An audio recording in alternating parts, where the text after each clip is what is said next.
आज इंडिया की हिस्ट्री में स्टॉक मार्केट का सबसे बड़ा स्कैम सामने आया है।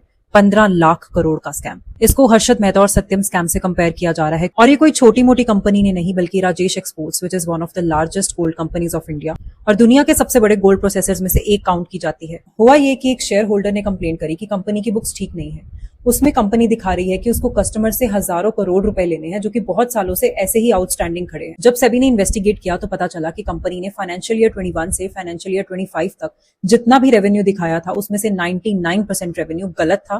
कंपनी ने कहा कि उसका ये रेवेन्यू अपनी ही फॉरेन की सब्सिडरीज की सेल है, मतलब उसने अपनी ही कंपनीज को बाहर सेल की। लेकिन जब सेबी ने बाहर की कंपनीज में इन्वेस्टिगेट किया तो पता चला बाहर की कंपनीज में ये रेवेन्यू एग्जिस्ट ही नहीं कर रहा था। तो इस कंपनी ने किया ये कि इसने गोल्ड खरीदा और अपनी ही कंपनीज को बाहर गोल्ड बेचा।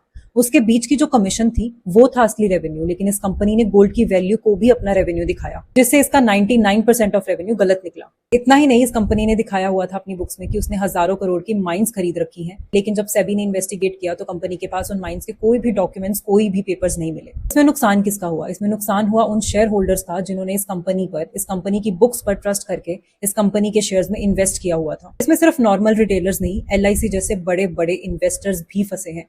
LIC का इस कंपनी में 10% का स्टेक था। सुबह ये न्यूज आने के बाद स्टॉक मार्केट में कंपनी के शेयर पे लोअर सर्किट लग गया और लाखों इन्वेस्टर्स फंसे हुए हैं, वो अपने पैसे नहीं निकाल पा रहे। तो एज एन इन्वेस्टर मैं आपको इतना ही कह सकती हूँ कि जब भी आपको कोई टिप मिले तो ब्लाइंडली प्लीज इन्वेस्ट मत करो, अपनी रिसर्च करो और सोच समझ कर इन्वेस्ट करो।